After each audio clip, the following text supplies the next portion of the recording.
Thank you. My name is Rita Ornelas, O-R-N-E-L-A-S, and I live near DM and right over the flight path of DM. I'm very familiar with the amount of noise that we get. I can imagine at TIA that everybody goes through with not only the noise, but all the other disturbances. I commend the military. None of us here are against the military. I think they do a great job. But this airplane is something different than we've ever seen before. But in the long run, it's going to destroy Tucson. Afterburner operation would be 16 times louder than the 70 dB level, which is 5 dB louder. Since a disproportionate number of people impacted by this are low-income Hispanics, have there been any notices by the Air Force in Spanish? And by the way, since many Hispanic people are impacted by this plan, why is this public hearing nearest to Tucson International Airport being held on Ash Wednesday and the beginning of the rodeo holidays in Tucson?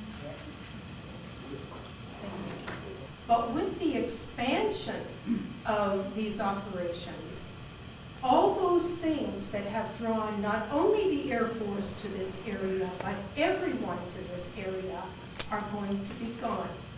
And then and the people who can move will actually move out of the area. And then all the people who love the noise, who love the sound of freedom, who love to be deaf, who love to look up and raise their children in the air and say, isn't this wonderful, will have it all to themselves. I'm going to comment on this wonderful environmental impact statement. It's a draft, and as your staff have been reminding us, we've been reminded that if we can offer some advice, it will make it a better environmental statement. I wish the only woman on the panel, by the way, had a rank. I wish I could call you General or, you know, Air Vice Marshal. The only woman. Anyway, as a local citizen, naturalized citizen, I chose American citizen myself. 50 years ago, I chose to be American, probably unlike many of you who were born American. I'm concerned about the inappropriateness of basing this most powerful, loudest, and yet unproven Air Force strike fighter jet at a commercial airport in the middle of a metropolitan area in order to train foreign pilots. And you will hear lots from other better people than I, engineers and aeronautical engineers and analysts and lawyers. But I'm personally incensed that we haven't seen much written in Spanish. Did you send out Spanish notifications? How about all the tribes? I don't see too many of my wonderful Mexican American friends. I'm supposed to end. I may take the opportunity of finishing later. I'm delighted to be in front of the Air Force, for which my family has done so much. But I do think that you need to get some really good lawyers, go over it again and again, and give endless extensions until the incorrections are improved. Thank you. And I want to say that this is not about patriotism. I'm also concerned about the effect on wildlife. That hasn't been mentioned tonight, but it's very dear to my heart. Hello, my name is Guy Josrand. I appreciate the opportunity to speak on this issue. I have a home in that area. I actually rented out right near the grade school that got closed. And the current noise levels are really, really deafening, really unacceptable. My current tenant there has 2 small children, and in that area, then I understand what this gentleman is talking about. Those houses were built in the 50s, and when these planes come over, the current noise level planes, the conversation stops, you cannot hear the TV, and then when the planes finally go away, you stop hearing the noise, you hear car alarms all over the place. It's really an issue. She lives there because her daycare is right in that area too.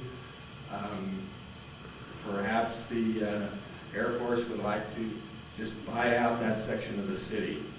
If they really, the economic impact is so important for the city. I'm certainly in favor of a strong defense. I know that a strong defense is vital to peace in the world and everywhere. Personal defense is vital to my peace of mind. But I also know that strong defense also creates a lot of profiteering. And I haven't heard that addressed too much today. As you see on my shirt, that I'm quite concerned about the corruption in the government and in our nation in general. I think we're all concerned with that corruption. And the truth is, to a great extent, we all profit from it. There's a great deal of this economic input, economic reasons for this plane coming here that has to do with profiteering. The government, a lot of people feel, well, the government's too big. Well, let me go back. We all remember what our President Eisenhower said as his final words to our nation, to beware of the military-industrial complex.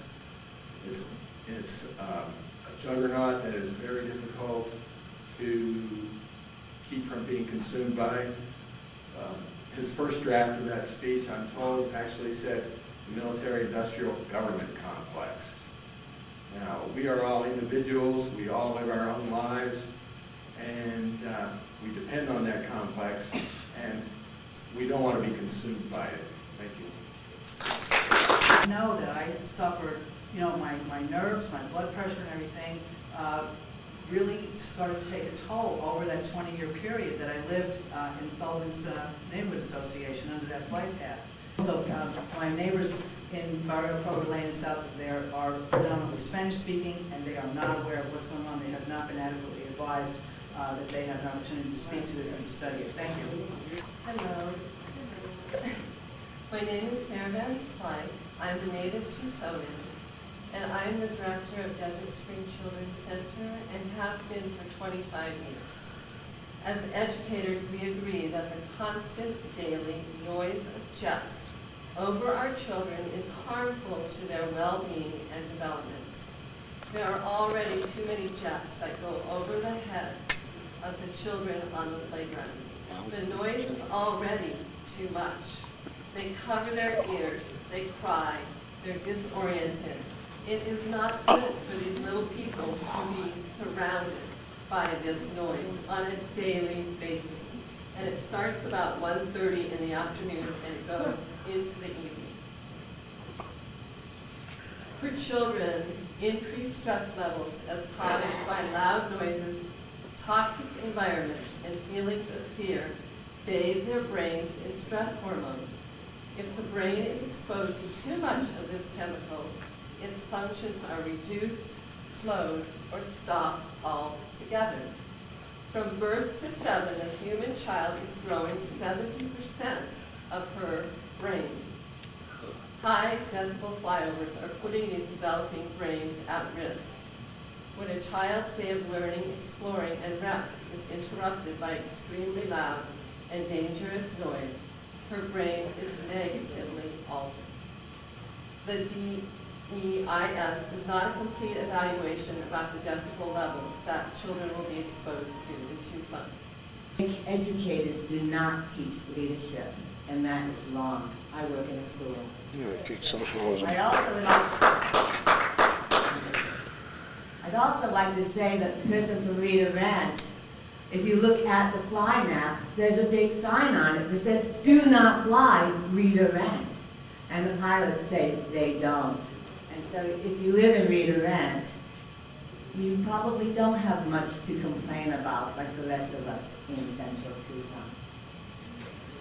I say fly simulators. Pay off the national debt. I read on military.com that the F-35 costs $30,000 an hour to fly. Thank you for the opportunity to speak. My name is Joe Watkins. I'm a well-trained member of the Tucson community. And I want to talk about grandfathers. When the Air Force came here many years ago, our great-grandfathers lived in a place with just propeller planes and they had a peaceful life. In 1978, after the second single-engine jet crash near the University of Arizona, and if it wasn't for the grace of God and a very capable pilot, hundreds of middle school children or university students would have died. The Air Force assured our grandfathers that Tucson was now a big city and only suitable for a place for quiet double-engine jets. Multifaceted. We have a wonderful university as well as many wonderful destination resorts. We have a lot of fabulous weather, so we have a lot of a variety of economic interests in Tucson that are important to protect. If I were having a young child come here to the university, my granddaughter's coming next year to the university, I would hesitate to have them come here and go to school. I think it would just, not a smart thing. The war that we're having now, the wars that we're fighting now, aren't the kinds of wars that an F-35 plane can help with. The rapes and murders at the U of A. Carolyn.